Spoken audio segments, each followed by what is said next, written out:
राज्यका निकाय ले प्रायः जसो सरुवा रोगलाई बढी ध्यान दिन्थ्यो।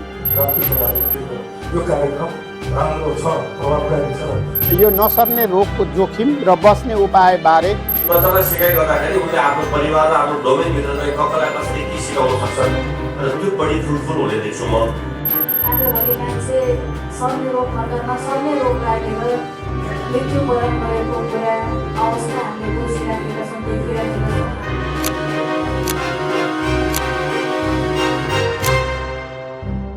यो कार्यक्रम विशेष गरेर हामीले यसलाई वडा तहबाट नै यो कार्यक्रमलाई गर्ने भन्ने हाम्रो प्लान चाहिँ थियो, तर त्यो कुरा हामीले अहिले गर्न सकेनौँ। अहिले हामीले कम्तीमा पनि अहिले नसर्ने रोगहरूको समस्या प्रत्येक घरमा छ, प्रत्येक समुदायमा छ। त्यसले गर्दा यसलाई हामीले कसरी न्यूनीकरण गर्न सक्छौँ र यो विषयवस्तु अहिलेको ज्वलन्त विषयवस्तु हो कि होइन भन्ने विषयलाई लिएर आजको यस कार्यक्रममा स्रोत व्यक्तिको हिसाबमा नेपालगञ्ज भेरी अस्पतालका प्रमुख कन्सल्टेन्ट फिजिसियन डाक्टर राजन पाण्डेको उपस्थित छ। म कार्यक्रमलाई छोटो औपचारिकतिर लग्दै म कार्यक्रमलाई अगाडि बढाउन अनुमति चाहन्छु। होप ट्रेनिङ एन्ड रिसर्च सेन्टरका अध्यक्ष राजन कुमार गौतमज्यूलाई कार्यक्रमको अध्यक्षता गरिदिनको लागि म हार्दिक अनुरोध गर्न चाहन्छु। त्यस्तै गरी कार्यक्रमको प्रमुख अतिथिको रूपमा गाउँपालिका राप्ती सोनारी गाउँपालिकाका अध्यक्ष तत्त्वबहादुर पौडेलज्यूलाई म हार्दिक अनुरोध गर्न चाहन्छु। त्यस्तै गरी अतिथिको आसन ग्रहणको लागि राप्ती सोनारी गाउँपालिकाका उपाध्यक्ष अहिले एकैछिन बाहिर जानुभएको छ, उहाँ आउँदै हुनुहुन्छ, उहाँलाई विशेष अतिथिको रूपमा म निम्ताउन चाहन्छु।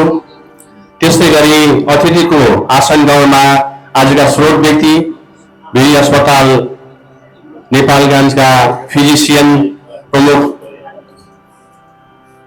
डाक्टर राजन पाण्डेज्यूलाई पनि म आसन ग्रहणको लागि अनुरोध गर्न चाहन्छु। त्यस्तै गरी आसन ग्रहणमा राष्ट्रिय मानव अधिकार आयोगका प्रमुख द्वारिका अधिकारीज्यूलाई पनि म आसन ग्रहणको लागि अनुरोध गर्न चाहन्छु।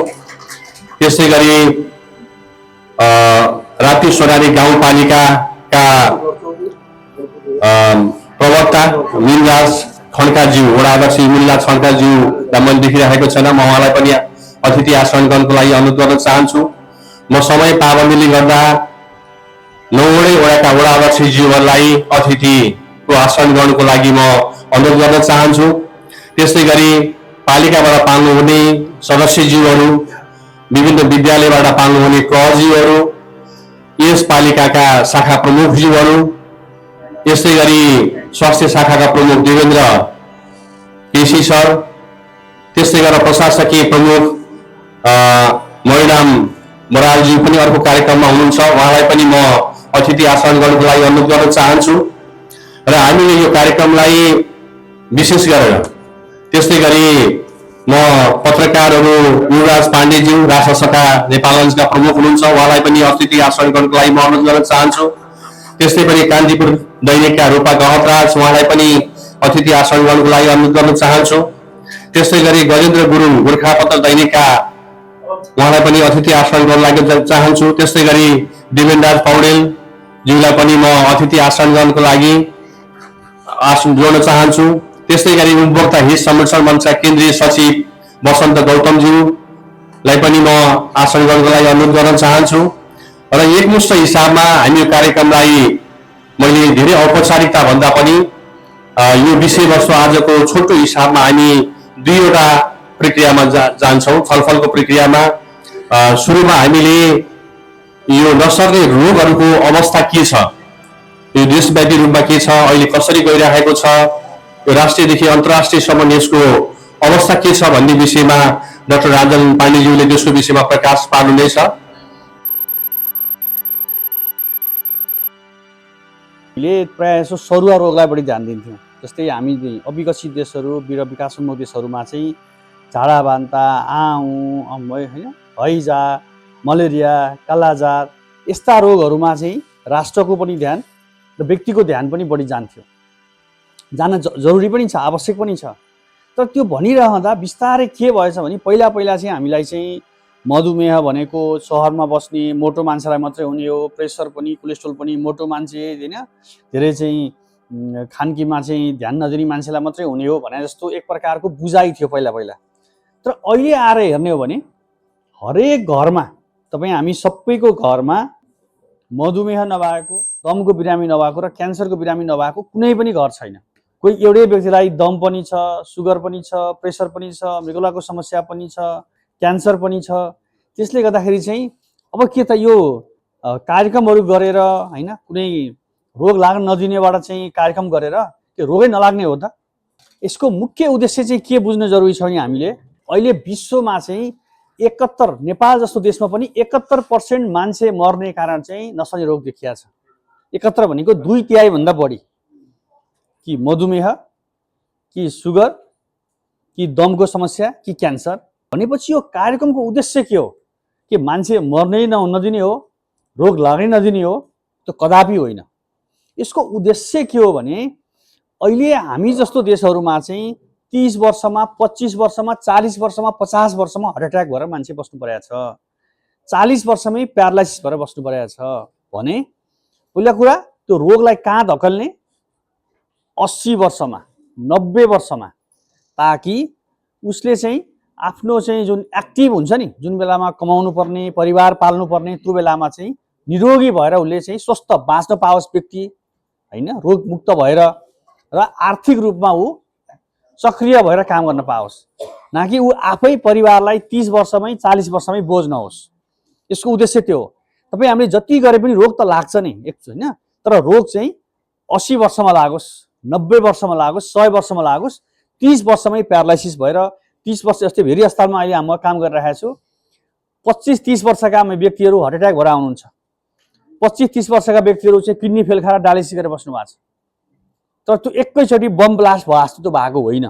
त्योभन्दा अगाडि धेरै प्रक्रियाहरू हुन्छन्। त्यो प्रक्रियालाई ध्यान नदिँदाखेरि अनि त्यसपछि एकैचोटि नसा फुटेर आउने, किडनी पुरै फेल खाएर आउने छ। र अहिलेसम्म हाम्रो नेपाल जस्तो देशमा चाहिँ स्वास्थ्यको उपचार कसरी भइरहेछ? हामी कस्तो मोडुलमा छौँ भने acute care module. Acute care module भनेको कस्तो हो भने इमर्जेन्सी परेपछि चाहिँ हामी अस्पताल जाने, त्यो बेलामा घर फेद पनि बेच्ने, ऋण जसरी उपचार गर्ने। तर त्योभन्दा अगाडि चाहिँ खासै ध्यान नदिने। यो कुनै पालिका, कुनै जिल्ला मात्रै भन्दा नि समग्र हाम्रो चाहिँ त्यो संस्कार कस्तो बसेको छ भने एकैचोटि जे पनि पुरै टाउकोमा कि नसा फुटेपछि जाने, कि किडनी पुरै फेल खाएपछि जाने, कि सुगर 500-600 भएपछि जाने। तर त्योभन्दा अगाडि वर्षौँदेखि अगाडि नै त्यो प्रक्रियाको सुरुवात हुन्छ। त्यो सुरुवात हाम्रो आफ्नो आनी बानीबाट सुरु हुन्छ। त्यो आनी बानी पनि बच्चा जन्मेपछि घर परिवारकै सिस्टमबाट, त्यसपछि हामी पढ्ने विद्यालयकोबाट, हाम्रो समाजकोबाट त्यो आनी बानीमै ध्यान दिन सक्यो भने चाहिँ त्यो 30 वर्षमा 40 वर्षमा हुने हृदयघात, त्यो बेलामा हुने प्रेसरको समस्या, सुगरको समस्यालाई धेरै हदसम्म न्यूनीकरण गर्न सकिन्छ। चुरो सुर्तीको सेवन, चिनीजन्य पेय पदार्थको चाहिँ उच्चतम प्रयोग, अस्वास्थ्यकर खाना, व्यायाम नहुनु, यसले भएपछि कोलेस्ट्रोल बढ्छ, रक्तचाप बढ्छ, सुगर बढ्छ, तौल बढ्छ, अनि यसपछि बल्ल यो हुन्छ। नियन्त्रणमा नागरिक समाजको भूमिकाको विषयमा चाहिँ अहिले अब यो नसर्ने रोग भयावहको स्थितिमा गएको सन्दर्भमा यसको रोकथामका लागि परिवार, सबै घर समाज र सरकार, तिनै तहका सरकार सबैलाई चाहिँ यो लाग्न जरुरी छ।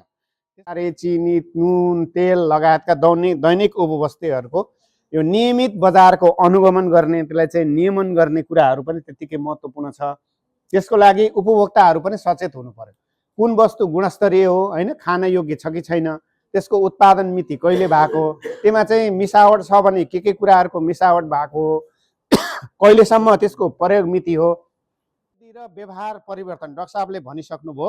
यसको लागि चाहिँ एकदमै सुर्तीजन्य पदार्थ र मदिरा सेवन नियन्त्रण गर्ने र सन्तुलित आहार, नुन चिनीको कम प्रयोग गर्ने र नियमित शारीरिक व्यायामबारे समुदाय स्तरमा सचेतना फैलाउने। यसमा चाहिँ हामी सबैको समन्वय र सहकार्य गरेर अगाडि बढ्न सक्यो भने यसलाई चाहिँ रोकथाम र नियन्त्रणमा मद्दत पुग्न सक्छ भन्ने कुरा राख्दै म अहिलेलाई यहाँहरूबाट बिदा हुन चाहन्छु। धन्यवाद।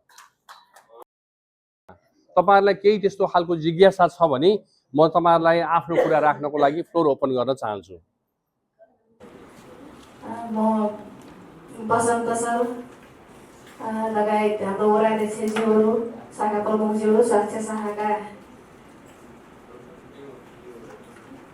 स्वास्थ्य चौकीका प्रमुखज्यूहरू, त्यसै गरी अन्य कर्मचारीज्यूहरू, सङ्घ संस्थाबाट प्रतिनिधित्व गर्दै आउनुभएका प्रतिनिधिज्यूहरू, पत्रकारज्यूहरू सम्पूर्णमा हार्दिक नमस्कार गर्न चाहन्छु।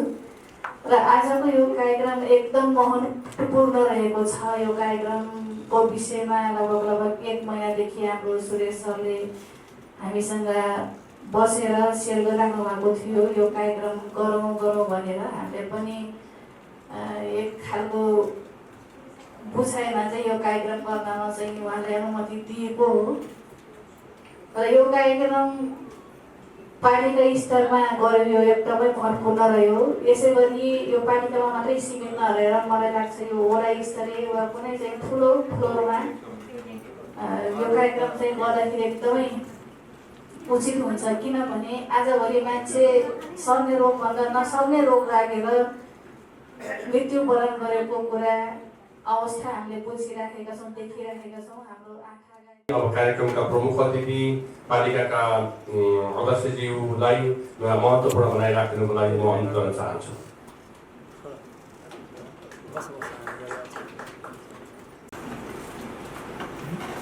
जबसम्म शरीर स्वस्थ रहन्न समृद्ध राष्ट्र निर्माण हुँदैन। देश बलियो हुनलाई पनि त्यो देशमा बस्ने नागरिक स्वस्थ हुन चाहिँ जरुरी छ। स्वस्थ शरीरले नै त मानसिक रूपको स्वस्थता अवस्था, शारीरिक स्वस्थ व्यक्तिले नै त सबै कुरा अगाडि बढाउने विकासका सम्भावनाहरू, देशको निर्माणका कुराहरू हुन्। यसमा जोडियो, धेरै कुराहरू जोडिएर। तर मलाई एकदमै लाग्ने कुराहरू राष्ट्र निर्माणका निम्ति, एउटा बलियो राष्ट्रका निमित्त, सबै बहुआयामिक पक्षले राष्ट्रको विकासका निम्ति नागरिक स्वस्थ हुन जरुरी छ। हामी स्वस्थ छौँ भने हामी बहस गर्न सक्छौँ, छलफल गर्न सक्छौँ, निर्माण गर्न सक्छौँ, काम गर्न सक्छौँ, नेतृत्व गर्न सक्छौँ, नीति बनाउन सक्दछौँ र विभिन्न पक्षहरूमा हामी काम गर्न सक्दछौँ। त्यस कारण स्वस्थ हुन जरुरी छ। अब स्वस्थ हुनका निमित्त सरकारका आफ्ना जिम्मेवारी छन्। मैले आफूलाई माया गर्न जरुरी छ। मेरो शरीर हो, मैले माया गर्नुपर्छ। अरूले माया गरेर म स्वस्थ हुन सक्दैन। अब स्वास्थ्यमा सबैको सरल पहुँच हुनका निमित्त राज्यले अहिले आफ्नो भूमिका के निर्वाह गरेको छ? यही कुरा हो। राज्यको विवेककारी निर्णय यदि स्वास्थ्यमा भइदियो भने सबै नागरिक स्वस्थ हुन सक्दैन। यो कुरा बुझेको कुरा हो। हामीभित्र कमी छन्, कमजोरी छन्, यसलाई करेक्सन गरेर अगाडि बढ्ने हो। प्राविधिक कर्मचारीहरू पनि अगाडि बढ्ने हो, प्रशासनिक कर्मचारीहरू पनि अगाडि बढ्ने हो, अभियान कर्मीहरू पनि अगाडि बढ्ने हो, अनि हामी जनप्रतिनिधिहरू पनि अगाडि बढ्ने हो। समग्र हाम्रो भूमिका एउटा मात्र हो कि स्वस्थ गाउँपालिका, स्वस्थ नागरिक, स्वस्थ टोल, स्वस्थ गाउँपालिका यदि भयो भने चाहिँ स्वस्थ देश बन्ने हो। यी सबै कुराहरूमा आफ्नो भूमिका छ जस्तो लाग्दछ मलाई। तपाईँ सबैलाई मेरो व्यक्तिगत तर्फबाट र समग्र पालिकाको तर्फबाट हार्दिक धन्यवाद दिँदै अब स्वास्थ्यमा के गरौँ, राप्तीको लागेमा के गरौँ, यो कार्यक्रम राम्रो छ, प्रभावकारी छ, हेरौँ, मोडल बनाऊ भन्ने गफ गरेर हुँदैन। सबैको त्यत्तिकै सक्रिय सहभागिता छ भन्ने अपेक्षाका साथ यहाँहरूलाई हार्दिक धन्यवाद दिँदै म के भन्छन् भने आयोजकलाई पनि हार्दिक धन्यवाद दिँदै बिदा हुन्छु। हस्, धन्यवाद। र अब हामी कार्यक्रमको अन्तिममा छौँ र आजका कार्यक्रमका सभाध्यक्ष होप ट्रेनिङ एन्ड एसोसिएसनका अध्यक्षज्यूलाई कार्यक्रम समापन गरिदिनको लागि अनुरोध गर्न चाहन्छु। र अलिकति लोकल ट्राभलको व्यवस्था छ, जानेलाई त्यो पनि लिएर भेट्नु पर्ला। र एउटा हाम्रो बुझाइ के छ भनेर एउटा हामीले सानो रिसर्च जस्तो पनि गरेका थियौँ। यो हजुरहरूले भनेको कुरालाई चाहिँ बुझाइदिनको लागि पनि अनुरोध गर्दै तपाईँहरूको सम्पूर्णको चाहिँ महत्त्वपूर्ण समयको लागि म हार्दिक आभार प्रकट गर्न चाहन्छु। आजको यस कार्यक्रमका प्रमुख अतिथि, यस पालिकाका अध्यक्षज्यू, उपाध्यक्षज्यू लगायत डाक्टर साहब र ड्यासमा आसिम सम्पूर्ण व्यक्तित्वहरू र सम्पूर्ण सहभागी साथीहरूमा मेरो नमस्कार।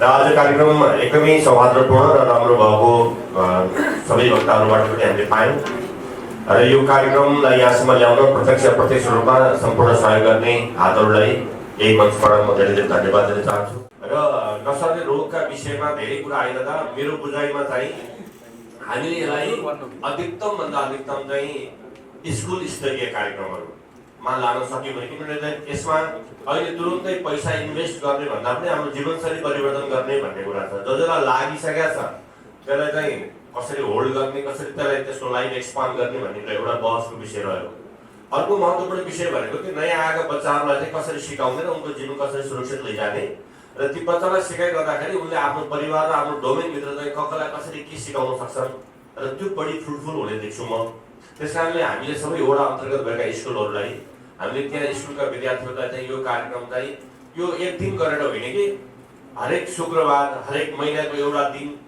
जो कोहीले पनि अलिकति चाहिँ मेडिकल ज्ञान भएको मान्छेले ती जम्मा गरेर अथवा ती अनौपचारिक छलफलमा पनि ल है यस्तो हुन्छ है तिमीले यो गर यो नगर घरमा बाबुलाई यो भन मम्मीलाई यो भन तिम्रो घरमा को छ त्यो सर्वेको कुरा गरिरहेको छौँ सर्वे पनि हामी तीबाट निकाल्न सक्छौँ विद्यार्थीहरूबाट निकाल्न सक्छौँ घरमा कोलाई के छ भन्ने कुराहरू यसले गर्दाखेरि स्कुल कार्यक्रमलाई अलिक तीव्र बनायौँ भने अझ यसको परिणामहरू चाहिँ सुखद आउन सक्छ र आगामी दिनमा ती नयाँ जेनेरेसनहरू चाहिँ अझ सुरक्षित भएर जान सक्ला भन्ने त्यो पनि लाग्छ र अर्को कुरा चाहिँ हाम्रो संस्थाले यी सेक्टरहरूमा हामीलाई कुनै पनि किसिमको यो संस्थाले कुनै फेसिलिटेट गरे बापत चाहिँ त्यस्तो किसिमको आर्थिक व्यवहार पर्ने होइन हामीहरूलाई हजुरहरूले यसो त्यो कार्यक्रम गर्ने थियो यसमा के गर्न सकिन्छ तपाईँहरू भन्ने आयो भने हामी कुनै पनि बेलामा चाहिँ यस्ता कार्यक्रमहरू सञ्चालन गर्न एकदम सेवाभावले निःशुल्क रूपले चाहिँ हामी हजुरको स्कुलमा आउन सक्छौँ हजुरको वडामा आउन सक्छौँ र हामी त्यो गर्छौँ र हाम्रा अनुभवहरूलाई र त्यो क्षेत्रसँग त्यो विषयसँग सम्बन्धित भएका चाहिँ केही विज्ञ व्यक्तिहरूलाई पनि आमन्त्रण गरेर